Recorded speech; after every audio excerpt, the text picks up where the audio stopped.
दोस्तों आइए देखते हैं एसक्यूएल में कौन कौन से सब पार्ट्स आपके लिए अवेलेबल है। तो यहाँ पे आपके लिए 4 अलग अलग सब पार्ट्स अवेलेबल है।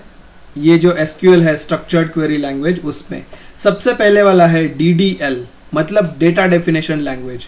मतलब किसी भी टेबल को क्रिएट करने के लिए, टेबल का स्ट्रक्चर अल्टर करने के लिए या फिर ड्रॉप करने के लिए आपके पास डीडीएल अवेलेबल है, मतलब डेटा डेफिनेशन लैंग्वेज।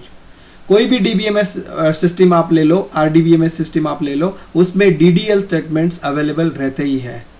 इसके बाद डीएमएल, डेटा मैनिपुलेशन लैंग्वेज, मतलब जो टेबल्स आपने डीडीएल में डिफाइन किए हैं उन पे कुछ ऑपरेशन करना है, मतलब उसमें कुछ रिकॉर्ड्स या फिर टपल्स या फिर रोज इंसर्ट करने हैं, अपडेट करने हैं या फिर डिलीट करने हैं, तो वो करने के लिए आपके पास डीएमएल या फिर डेटा मैनिपुलेशन लैंग्वेज, इसमें कुछ स्टेटमेंट्स या फिर कुछ कंस्ट्रक्ट्स, कमांड्स आपके लिए अवेलेबल है।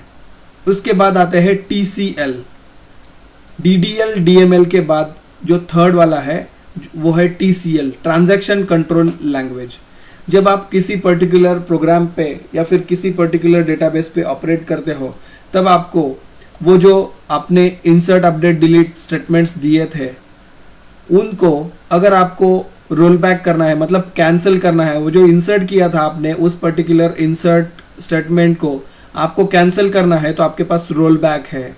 वैसे ही आप सेव पॉइंट्स डिफाइन कर सकते हो और कमिट, मतलब ये जो चेंजेस आपने किए हैं, इंसर्ट किया है, कुछ अपडेट किया है, कुछ डिलीट स्टेटमेंट्स आपने फायर किए हैं, उन सबको प्रॉपरली डेटाबेस में ट्रिगर करना है या फिर कमिट करना है। कमिट करना मतलब वो जो चेंजेस किए आपने वो परमानेंट कर देना।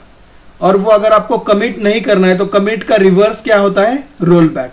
मतलब आपको वो जो चेंजेस आपने किए हैं वो रोल बैक करने, मतलब कैंसिल करने हैं, तो आपके पास रोल बैक नाम का ऑप्शन है।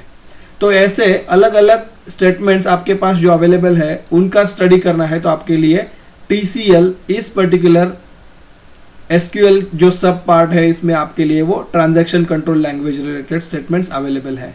वैसे ही फोर्थ वाला जो पार्ट है वो है डीसीएल, मतलब डेटा कंट्रोल लैंग्वेज। मतलब ये जो डेटा है ये कौन से यूजर को अवेलेबल है। डेटाबेस में आप यूजर्स डिफाइन कर सकते हो, किसी भी आरडीबीएमएस सिस्टम में आप यूजर्स डिफाइन कर सकते हो। किसी एक पर्टिकुलर यूजर को उस डेटाबेस पे आप एक्सेस दे सकते हो और वो एक्सेसेस आप फ्यूचर में रिवोक कर सकते हो। उन पे कुछ रेस्ट्रिक्शंस लगा सकते हो कि इस टेबल में 5 कॉलम्स है, इसमें से सिर्फ 2 कॉलम्स का डेटा ही इस पर्टिकुलर यूजर को विजिबल होना चाहिए। तो आप वो करने के लिए व्यूज वगैरह डिफाइन करते हो और उस व्यूज को, उस पर्टिकुलर यूजर को उस व्यू पे एक्सेस दे देते हो।